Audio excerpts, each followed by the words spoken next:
Ngày mới của mọi người thế nào rồi? Hôm nay, chúng ta sẽ tiếp tục đọc 5 câu chuyện kinh dị tại Reddit mà được chính những người đã trải qua chia sẻ. 5 câu chuyện này đã được xác minh là có thật tới 90%. Và mình xin phép thông báo một chút là mình có tạo một kênh Discord để giao lưu với mọi người. Đầy đủ chức năng như là chơi Pokemon, nghe nhạc các thứ nữa. Đây là lần đầu tiên mình tự tạo ra một server Discord nên chắc là nó sẽ có nhiều thứ mà không hợp lý. Hy vọng rằng các bạn có thể tham gia giao lưu với mình và mọi người khác nữa tại đây. Trước khi bắt đầu thì những câu chuyện này rất phù hợp để nghe khi học bài, làm việc hay là bạn chỉ muốn nghe một thứ gì đó khi chơi game mà thôi. Không tốn thời gian nữa, bắt đầu thôi ha. Chuyện là có một gã đàn ông kia đã lén lút ẩn náu trong nhà tôi suốt mấy tuần liền. Tôi muốn bắt đầu bằng việc khẳng định rằng chuyện này hoàn toàn là có thật đấy. Đây không phải là một câu chuyện rùng rợn hay là một thứ gì đó tôi tự bịa ra đâu. Ngay cả đến tận bây giờ, khi đã 27 tuổi, tôi vẫn kiểm tra từng cái tủ một và khóa tất cả chúng ít nhất là 3 lần trước khi đi ngủ. Vâng, đó là lý do vì sao tôi không bao giờ dám ở một mình nữa. Lúc đó, tôi là một cô bé 16 tuổi, gần 17 tuổi, sống cùng mẹ và em trai tôi. Ryan, lúc đó khoảng 7 tuổi. Mẹ tôi làm ca đêm ở viện dưỡng lão, nên tôi thường là người trông Ryan khi mẹ đi vắng. Vì em còn khá nhỏ, nên thường ngủ say từ 8 giờ tối. Còn tôi á, thì cứ làm việc của mình thôi. Xem tivi, lướt điện thoại, ăn vặt. Bạn biết đấy, những thứ điển hình của một cô gái tuổi thiếu niên. Chúng tôi sống trong một căn nhà nhỏ một tầng ở rìa khu rừng. Không hoàn toàn biệt lập đâu, nhưng mà cũng không có nhiều hàng xóm xung quanh. Tôi từng rất là thích ở một mình trong nhà riêng vào ban đêm, cho đến khi tất cả những chuyện này xảy ra. Lần đầu tiên, tôi nhận thấy điều gì đó kỳ lạ. Nó rất là nhỏ nhặt đấy. Tôi đang nằm trên giường vào khoảng 11 giờ đêm, lướt điện thoại, thì nghe thấy một tiếng sột soạt nào đó, kiểu như là ai đó đang lê chân lên thảm ấy. Tôi cứng đờ người lại. Ryan đã ngủ say rồi, mẹ tôi thì không có nhà. Tôi ngồi đó, nín thở và lắng nghe. Yên tĩnh được vài giây, và rồi tôi lại nghe thấy nó lần nữa. Một tiếng sột soạt nhẹ, như thể là ai đó đang di chuyển rất là chậm qua phòng khách vậy. Tôi chộp lấy điện thoại và rón rén ra khỏi phòng, tim đập thình thịch. Tôi kiểm tra cửa trước, đã khóa. Các cửa sổ, đã khóa. Không có gì trông bất thường cả. Nhưng mà rồi tôi nhận thấy một điều khiến bụng tôi thắt lại ấy.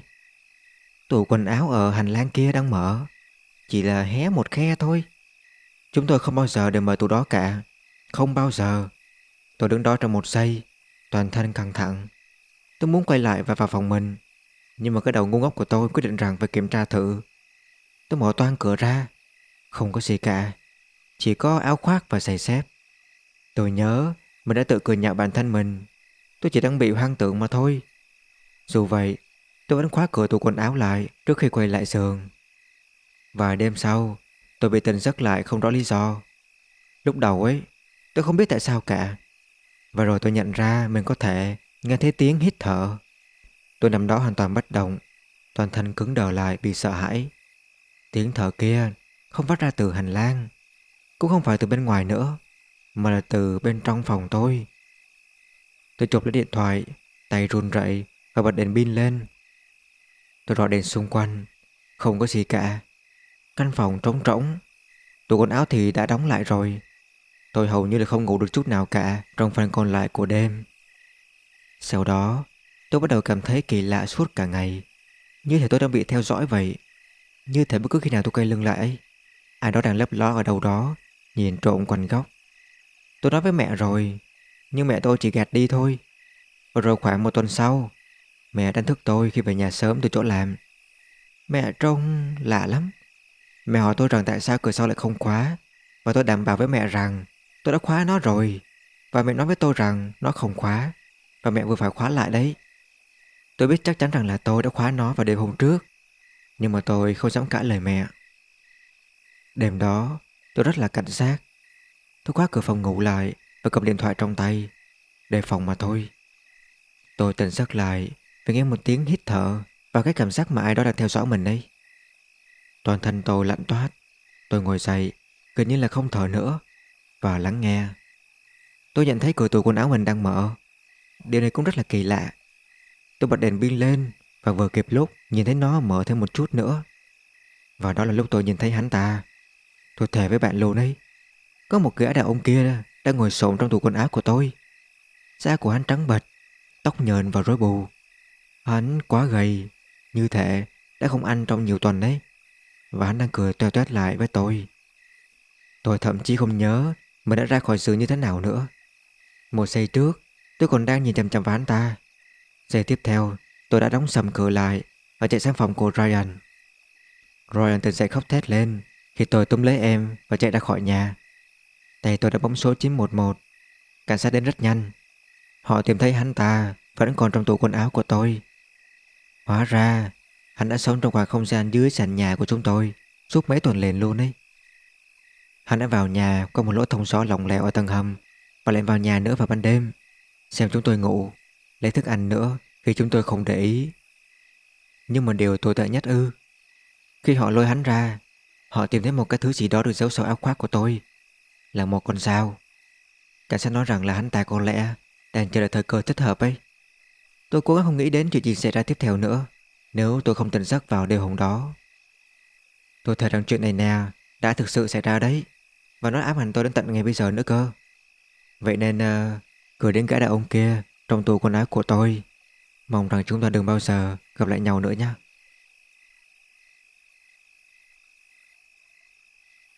Chủ nhà nghỉ cabin hành xử rất là kỳ lạ.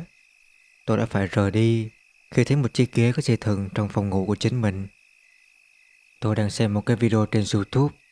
Trong đó, người làm video kể về những câu chuyện đừng gặp lại, về những cuộc chạm trán kỳ lạ với chủ nhà hoặc là trong nhà trọ.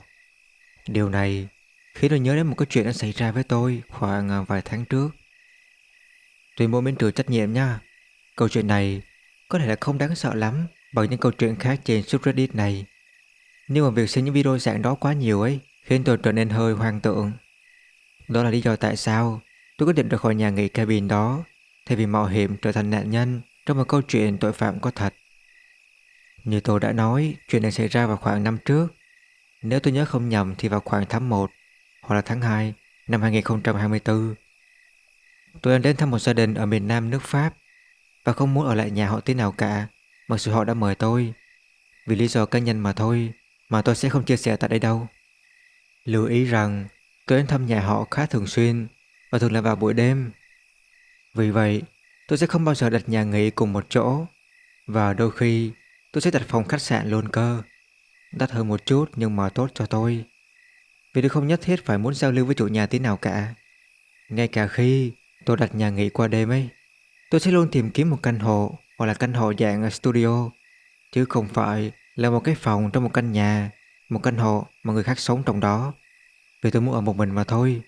Cho nên đây là một cái tiêu chí quan trọng đối với tôi.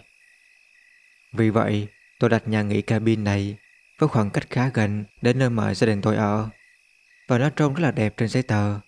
Tôi nghĩ nó được quảng cáo là một cái ngôi nhà hoặc là một căn hộ tầng trệt, có lối ra sân và vườn nữa. Có lẽ đó là một trong những lý do mà nó rẻ hơn. Tôi không chắc chắn cho lắm, nhưng mà tôi không đến đó để giải trí hoặc là lên kế hoạch một nơi rất đẹp nào đó cho bản thân, để có những kỳ nghỉ thú vị nào cả. Vì vậy, tôi thực sự muốn một cái gì đó mà tiện lợi và sẽ không trả thêm tiền cho bất kỳ loại dịch vụ sang trọng nào cả. Không có nhiều đánh giá về nơi này, nhưng mà ít nhất là có một cái vài đánh giá khá là tích cực. Vì vậy, tôi đến chỗ đó với vali, đợi trước nhà. Tôi liên lạc với chủ nhà, người sẽ đưa chìa khóa cho tôi, nhưng mà anh ta đến muộn. Tôi ở dành ít nhất khoảng 1 giờ để đợi bên ngoài, và tôi cố gắng kiên nhẫn, nhận ra rằng ít nhất khu phố này khá là đẹp và có vẻ an toàn nữa. Ngay cả khi tôi cần đi qua những khu vực mà hơi đáng ngờ để đến đó, từ nơi người thân của tôi ở. Chủ nhà cuối cùng đã đến rồi. Anh ta có vẻ là một người đàn ông tốt và xin lỗi rối rít.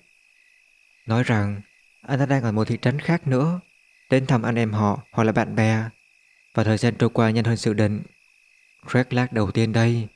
Anh ta nói họ đang uống rượu và không có thời gian để tỉnh táo nữa cơ, nên anh ta phải chạy nhanh trên đường cao tốc bằng xe máy, trong khi say xỉn, say rượu.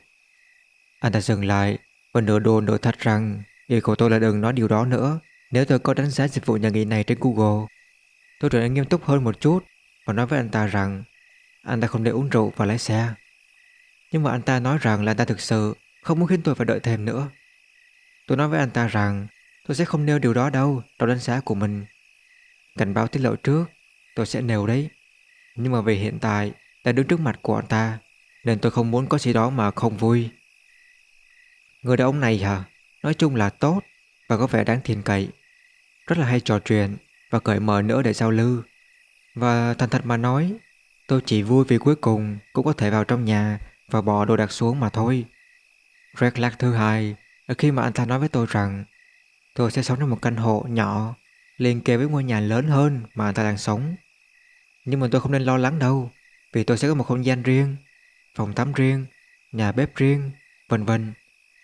Tôi không thích điều đó cho lắm, nhưng mà tôi thực sự nghĩ rằng nó có thể sẽ rất là tốt. Vì tôi không thoải mái cho lắm khi ở một mình trong một chỗ ở tầng trệt, biết rằng bất kỳ ai cũng có thể vào sân và tiếp cận cửa trước nữa nơi mà tôi đang ở. Một lần nữa xin nhắc lại, tôi có chứng hoang tưởng. Vì vậy, biết rằng có người mà tôi quen biết ở gần đó, trong trường hợp rằng có gì đó xảy ra, mang lại cho tôi một cảm giác an toàn hơn nhiều. Và chú ơi, tôi đã sai. Anh ta dẫn tôi đi xem xung quanh. Mọi thứ có vẻ ổn. Nó khá là cũ, nhưng mà như tôi đã nói, tôi không tìm kiếm một nhà nghỉ sang trọng. Phần mà tôi sẽ nằm trên tầng thấp hơn nhiều so với mặt đường ấy. Không hẳn là tầng hầm đâu, vì có lối ra sân vườn. Nhưng mà tôi cần phải đi xuống một cái cầu thang bên ngoài và vào căn hộ qua sân sau. Điều này thể hiện rõ nhất là khi tôi ở trong phòng ngủ, vì tôi nhìn ra ngoài cửa sổ và thấy rằng là ở tầng thấp hơn. Yellow Black là khi mà anh ta chỉ cho tôi một cái cánh cửa ở gần phòng ngủ. Đó là cửa thông giữa phần của tôi và nhà của anh ta. Tôi đã mong đợi điều đó, nhưng nghĩ rằng anh ta có thể cần phải băng qua sân hoặc là đi qua cửa trước để vào phần nhà của tôi. Anh ta nói rằng cánh cửa này luôn đóng kín lại, và dù sao thì cũng đã khóa rồi. Không phải để cảnh báo tôi đừng cố mở nó, mà giống như là kiểu bạn sẽ nhận thấy có cánh cửa này tại đây. Nó vô dụng đối với bạn, và những gì bên ngoài nó không thuộc về phần bạn thuê. Chúng tôi trò chuyện một chút nữa.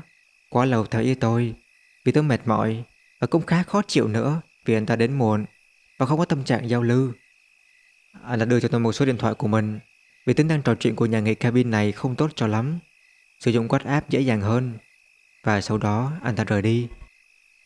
Tôi bắt đầu ổn định lại, mở vali và thay quần áo nữa trước khi thăm gia đình họ hàng. Sau đó tôi có lẽ chỗ đó vào buổi tối và quyết định là đi tắm.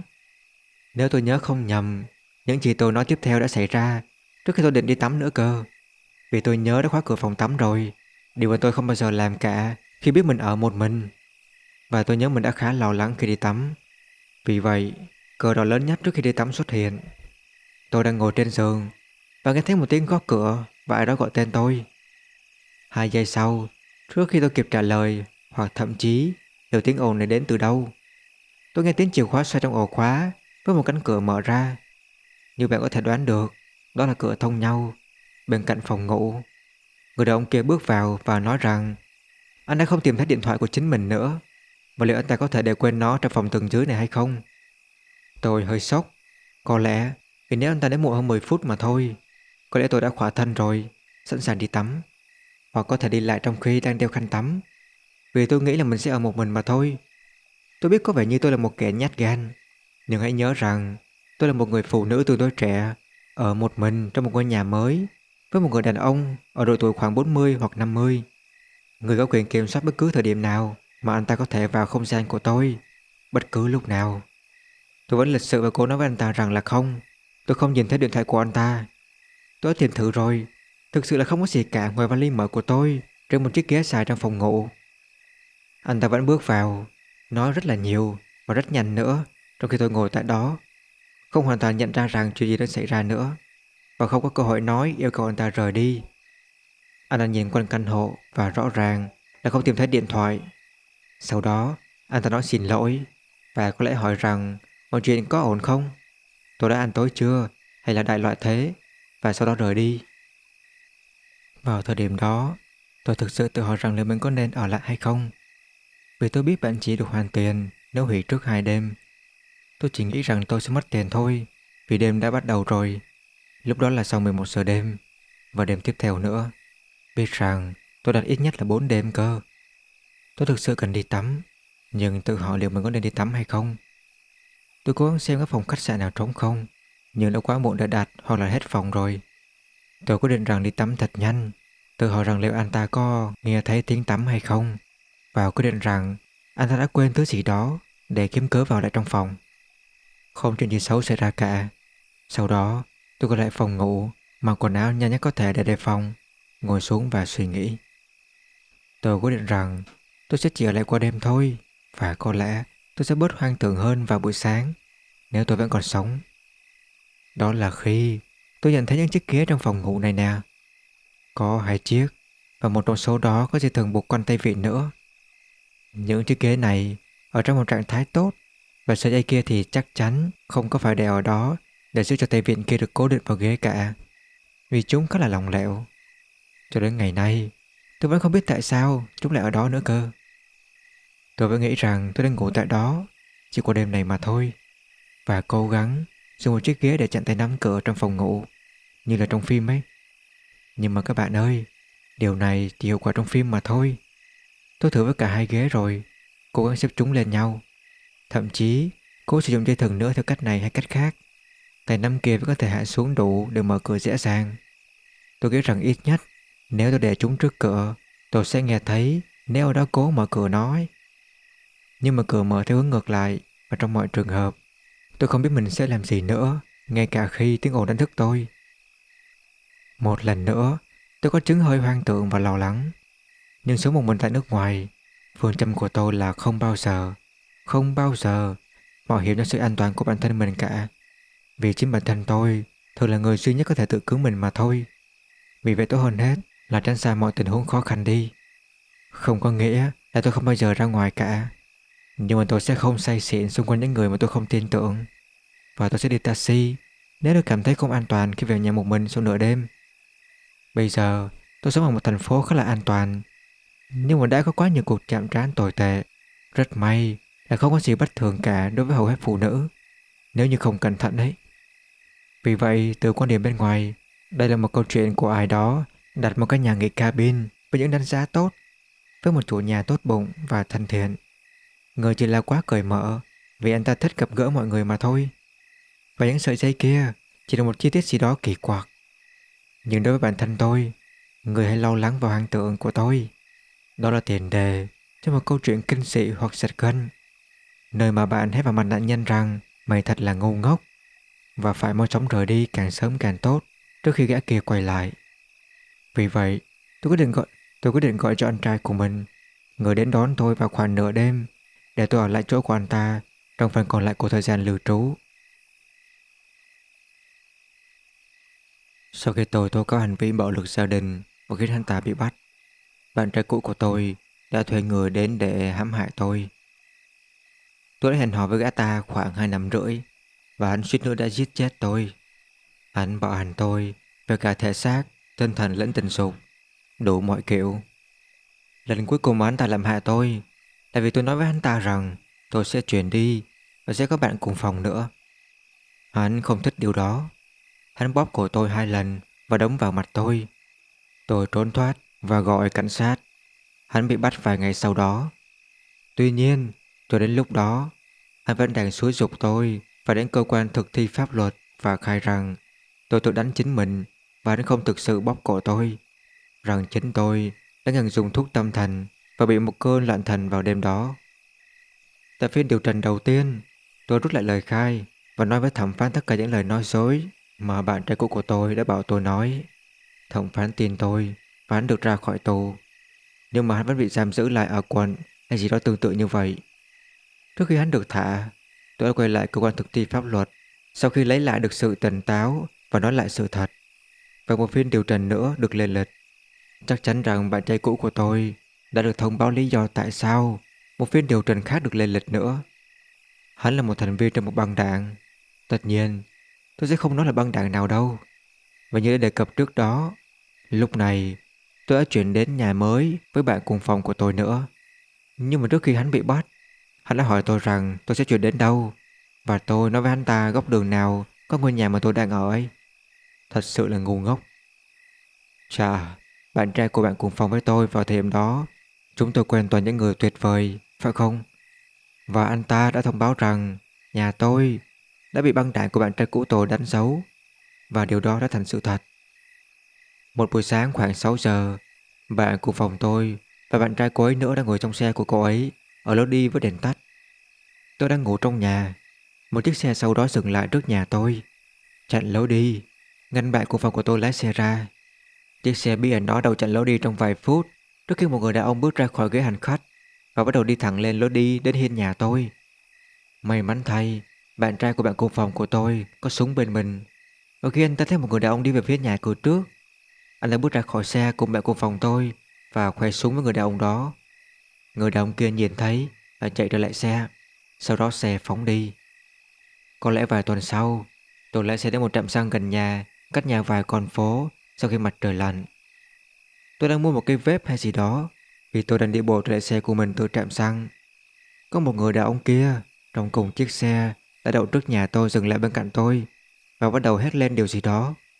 Tôi không thể biết hắn ta nói gì cả trước khi tôi hét lại: "Im mẹ mày đi và để tao yên." Nghĩ rằng tôi chỉ bị treo ghẹo bởi ai đó ngẫu nhiên mà thôi. Tôi lên xe và chuẩn bị lái xe khỏi trạm xăng. Nhận thấy xe của anh ta đang đậu trước lối ra mà tôi định đi ấy, và không di chuyển tí nào cả. Vì vậy, tôi đi ra một lối khác nữa và rẽ trở lại đường nhà tôi. Tôi nhìn ra phía sau và thấy rằng hắn đang theo dõi. Hắn đợi tôi rời đi trước, rồi hắn lái xe phía sau tôi và theo tôi nữa. Tôi bắt đầu đi xuống những con đường khác nhau và hắn vẫn bám theo. Cuối cùng tôi hoảng sợ và tăng tốc rất nhanh rồi rẽ ngoặt lại nhanh chóng, khiến hắn mất dấu tôi. Tôi đã không về nhà vào đêm đó. Một ngày khác, tôi đi làm về và thấy cửa sổ phòng ăn của mình nhìn ra sân sau. Cửa sổ duy nhất ở tầng 1 không có song sắt bảo vệ từ bên trong, đã bị phá hoại từ bên ngoài. Nó có một cái tấm lưới được gắn chặt lại để có thể mở cửa sổ, và tấm lưới kia đã bị xé toạc ra. Chúng tôi gắn lại nó và tự mình cố gắng xé nó ra thử, và nó rất là khó. Bạn trai của bạn cùng phòng của tôi có thể làm được, nhưng mà chúng tôi thì lại không đủ mạnh. Sẽ phải tốn rất nhiều công sức nữa để gỡ tấm lưới đó ra. Lần cuối cùng, bạn trai của bạn cùng phòng của tôi và bạn của anh ta nữa rời khỏi nhà tôi để đi dạo. Khi họ quay lại, lúc họ đi bộ trở lại nhà của tôi ấy, họ thấy có hai người đàn ông kia đang nhìn trộm qua cửa sổ phòng ăn, cố gắng nhìn vào bên trong. Họ nhận thấy bạn trai của bạn cùng phòng tôi, và khi anh ta bắt đầu hét lên, hỏi họ rằng đang làm cái quái gì vậy, và họ vội vàng chạy. Phiên điều trần cuối cùng nữa của tôi và bạn trai cũ của tôi nữa đã diễn ra vài tháng trước, và chính tôi đã khiến hắn bị tống vào tù đến năm 2036. Tôi nghĩ là có lẽ những tên đồng bọn băng đảng của hắn ta đã nhận ra rằng một người đàn ông bị tống vào tù 12 năm tới không xứng đáng để họ mạo hiểm tự do của mình nữa, và tôi được yên ổn kể từ đó. Chuyện là có một người đàn ông lạ mặt đã cứu tôi khỏi việc bị chuốc thuốc. Chuyện này xảy ra vào thứ Bảy vừa rồi, cách đây khoảng 2 ngày. Tôi là sinh viên năm nhất, 19 tuổi, chuyển từ một thị trấn khá là nhỏ đến một cái thành phố lớn. Tôi đã nói chuyện với một chàng trai trên Tinder khoảng 2 tuần. Anh ta dễ thương và có vẻ tốt bụng nữa. Chúng nó có nhiều điểm chung lắm. Anh ta thậm chí còn học cùng trường đại học với tôi. Tuy nhiên, anh ta lớn tuổi hơn.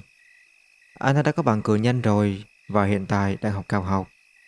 Lần đầu tiên chúng tôi gặp nhau, chúng tôi đi uống cà phê vào thứ Hai, đúng một tuần trước. Tôi đã có một khoảng thời gian khá là tuyệt vời. Và khi anh ta hỏi tôi rằng có muốn đi uống nước không, tôi uống rượu tại đây là 18 tuổi, vào thứ Bảy ấy, tôi vui vẻ đồng ý. Chúng tôi gặp nhau tại một quán bar địa phương và trò chuyện không hề gượng gạo tí nào cả trong 2 giờ. Chúng tôi thực sự hợp nhau lắm đấy. Tôi phải đi vệ sinh, và khi tôi quay lại, có một người đàn ông nào đó đang đợi tôi bên ngoài nhà vệ sinh kia.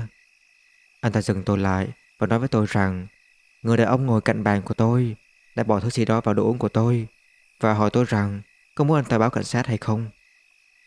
Tôi cảm ơn anh ta, nhưng mà tôi nói không. Mọi thứ đều ổn cả, và quay lại bàn của mình.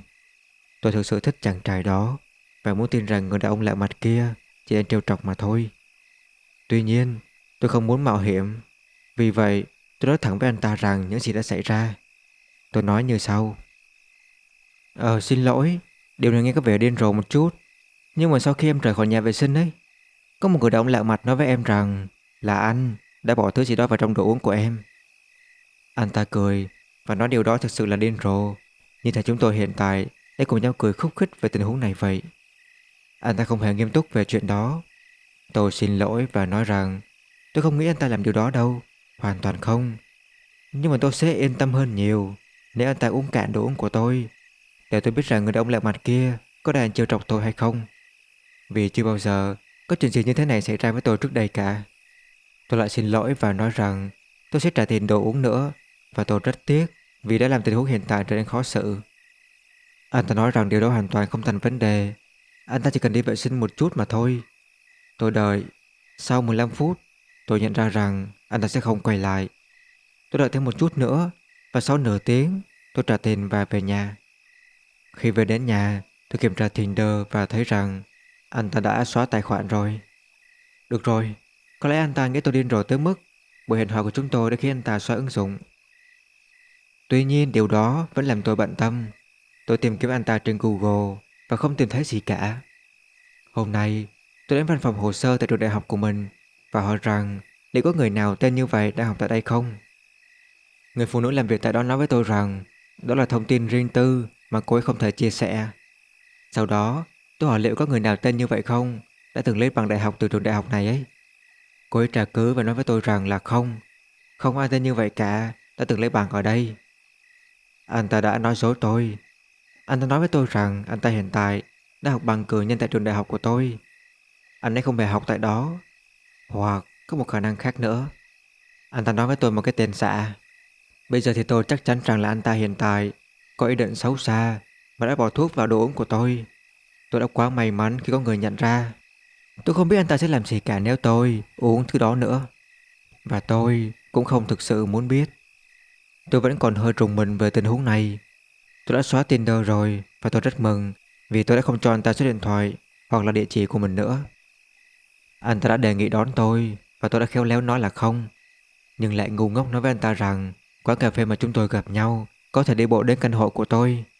Vì vậy, anh ta biết khu vực nơi tôi sống, cũng như là tên đầy đủ của tôi và nơi tôi học nữa. Tôi không nghĩ rằng tôi có thể làm gì về chuyện đó cả. Tôi thực sự nghi ngờ rằng là anh ta thậm chí đã cho tôi tên thật của mình nữa cơ. Người đã chàng trai Tinder kia lạ mặt đã nói dối tôi, và có lẽ đã cố gắng bỏ thuốc tôi. Mong rằng chúng ta hiện tại đừng bao giờ gặp lại nhau nữa. Và gửi đến người đàn ông tốt bụng kia đã giúp tôi nhận ra rằng tình huống này. Xin cảm ơn rất là nhiều. Năm 2024, tôi bị một trẻ vị thành niên theo dõi, và nó giống như là địa ngục trần gian vậy. Để nói rõ trước, hiện tại tôi 19 tuổi và sắp 20 rồi. Do một giáo viên đầy thù hận nào đó, cô ta đã thao túng điểm số của tôi để tôi phải học lại vào năm lớp 3. Vì tôi gọi một học sinh khác là đồ nhõng nhẽo vì cậu ta khóc lóc đòi mẹ. Bối cảnh đằng sau thì không liên quan, nhưng tóm lại là cô bé đó nghĩ vì mẹ là giáo viên nên có thể khóc lóc để được vào lớp của mẹ. Mẹ cô bé ấy là một giáo viên trung học, và cô bé gần như là luôn khóc lóc cho đến khi được phép vào lớp của mẹ. Và giáo viên lớp 3 tội nghiệp kia sẽ phải rời khỏi lớp để đón con gái vì cô bé muốn gây sự chú ý. Cuối cùng tôi đã bực mình lên và nói với cô bé rằng cô bé đã học lớp 3 rồi và quá lớn để khóc đòi mẹ và làm gián đoạn các học sinh khác nữa. Có lẽ hơi gay gắt, nhưng bạn có thể thấy cô bé đó bị nuông chiều khá là nhiều. Bây giờ, đến người thực sự trong câu chuyện đây. Vào tháng 8 năm 2023, tôi học năm 3. Tôi học tại một cái trường nghề ở quận Sumeru về thiết kế đồ họa. Một học sinh năm 2 tên là James đã nhận thấy rằng tôi không được đưa đón về nhà thường xuyên như cậu ta. Cậu ta đề nghị rằng đưa tôi về nhà. Tôi không hiểu rõ cậu bé này. Tôi đã nói chuyện với cậu ta vài lần rồi, nhưng mà cũng chỉ thế thôi. Tôi không thân thiết với cậu ta cho lắm. Tôi nói với cậu ta rằng mẹ của tôi thích gặp gỡ mọi người trước khi để tôi đi xe trong xe của một người lạ ngẫu nhiên, đặc biệt là với một chàng trai. Vì lúc đó tôi mới 18 tuổi. Tôi nói với cậu ta rằng nếu cậu ta gây tai nạn, tôi sẽ phải chịu trách nhiệm vì là người lớn trong xe. Sau đó, cậu đã không thực sự làm phiền tôi về bất cứ điều gì cả. Chúng tôi vẫn nói chuyện và có thể thấy rằng cậu ta không phải là người bình thường. Mãi đến năm cuối cấp, mọi chuyện mới trở nên rùng rợn hơn. Chúng tôi trao đổi số điện thoại vì đôi khi Tôi sẽ giúp cậu ta làm bài tập về nhà mà cậu ta không hiểu hết, và giới thiệu mấy kênh YouTube kinh dị nữa trên YouTube như là truyện Reddit, truyện Creepypasta, hoặc là các kênh nói về những video gây rối loạn như là Hannah the Horrible, Nick Rowley, Nesbo. Trong vòng 1 tháng, cậu ta đã tìm thấy địa chỉ nhà của tôi. Tôi chưa bao giờ nói với cậu ta nơi tôi sống cả, và cậu ta được đưa đến trường sớm hơn nhiều so với tôi. Cách mà trò chơi nghề hoạt động là tất cả học sinh ở phía tây Fontaine đi tiếp vào Sulani, sẽ đến một trường trung học cơ sở và trung học phổ thông nữa duy nhất tại đó. Trong khi học sinh từ đông Fontaine đi vào Lisieux sẽ đến một cái trường trung học phổ thông khác nữa. Tôi chưa bao giờ nói với cậu bé này nơi tôi sống cả, chứ đừng nói đến một cái khu vực gần đó. Tôi bắt đầu ghi chú lại mọi thứ vào thời điểm này, dù là lớn hay là nhỏ. Trong những tháng tiếp theo, nếu tôi ngủ quên trên xe buýt, cậu ta sẽ gõ vào tai nghe của tôi, vỗ vào vai tôi, vỗ vào tai tôi, đá chân tôi, lắc người tôi, hoặc là gọi điện thoại cho tôi chỉ để tôi nói chuyện với cậu ta mà thôi. Vào tháng 4, cậu ta mời tôi đi dự tiệc phú hội cùng với cậu ta, và tôi đã cố gắng nói với cậu ta nhiều lần rằng tôi không quan tâm, và cậu ta cứ cố gắng thao túng tôi. Tôi chỉ nói dối và nói với cậu ta rằng tôi có một cái sự kiện gia đình vào ngày hôm đó. Sau đó, tôi nói với hiệu trưởng về việc cậu ta quấy rối và ép buộc mọi người đến dự vũ hội, và cậu ta đã đưa ra lời xin lỗi thiếu chân thành nhất từ trước đến nay. Cậu ta diễn đạt như thế, bị ép phải xin lỗi. Tôi nhận được một cuộc gọi điện thoại vào ngày hôm sau. Cậu đã hỏi rằng liệu chị gái tôi có lái một chiếc xe màu đỏ và làm việc tại Sengonomiya Coffee House không. Tôi nhanh chóng nói không và chặn số cậu ta lại. Tôi đến phòng hành chính cùng với việc cậu bé này sẽ gọi điện hỏi tôi có đến Dollar General không, có đi làm không, hoặc là tôi có ở nhà không. Nói với tôi những suy nghĩ của cậu ta về việc giết bạn trai của mẹ mình. Cậu ta muốn đập vỡ răng của anh ta như thế nào, đập điện thoại vào cửa sổ, và cố gắng thao túng tôi gọi điện khi cậu ta đang lên một cơn hoảng loạn và nói lan man về việc giáo viên toán của tôi cần bị mổ bụng vì cô ấy bị thừa cân, và phụ nữ béo ị là những con lợn cái xấu xí và kinh khủng để sinh con. Cô ấy không thừa cân do chế độ ăn uống kém. Cô ấy có một cái tình trạng y tế gây ra sự tích tụ estrogen. Điều tồi tệ nhất chính là khi cậu ta tức giận về việc mất hộp đựng iPod và hung hăng dẫm lên iPod và thực sự tức tới sùi bọt mép. Tôi đã gặp hiệu trưởng và người liên lạc nữa sau chuyện này, nhưng không thể nói chuyện, và họ đã hét vào mặt tôi trong 1 giờ về việc mà chính tôi đã đối xử tệ bạc với một đứa trẻ trong phổ tự kỷ, và thông tin của tôi nữa, thông tin của mẹ tôi và thông tin của chị gái tôi là thông tin công khai. Tôi bắt đầu lên cơn hoảng loạn và gọi cho mẹ tôi. Lúc này tôi thực sự nôn mửa vào thùng rác trong phòng hội nghị. Mẹ tôi rất là tức giận. Mẹ đã bảo tôi rằng gọi văn phòng cảnh sát đi sau khi về nhà. Cảnh sát trưởng thực sự đến nhà cậu bé này và bảo cậu ta ngừng chuyện này, hoặc là tôi sẽ có mọi quyền để nộp đơn tố cáo theo dõi và quấy rối. Trung tâm bảo trợ phụ nữ 180 xác nhận rằng những gì hiệu trưởng và người liên lạc kia đã làm là ghê tởm và nguy hiểm. Cho đến nay, tôi vẫn chưa nhìn thấy cậu ta, và tôi vẫn chặn số của cậu ta nữa. Hy vọng rằng tôi sẽ không nhìn thấy tên khốn nạn nhỏ bé này nữa. Gửi đến James, nếu cậu tình cờ thấy bài đăng này, hãy tránh xa tôi ra và chị gái tôi nữa. Tôi hy vọng rằng cấp trên tư lệnh của cậu sẽ biết về chuyện này đấy. Đúng vậy, tên khốn nạn này muốn vào quân đội cơ đấy. Nếu tôi nhìn thấy cậu lần nữa, tôi sẽ không ngần ngại khởi tố cậu ta. Tôi không quan tâm nếu như là nó hủy hoại cuộc đời cậu ta mãi mãi. Cậu ta là một mối nguy hiểm cho những người xung quanh, và có khả năng cho chính bản thân của cậu ta nữa.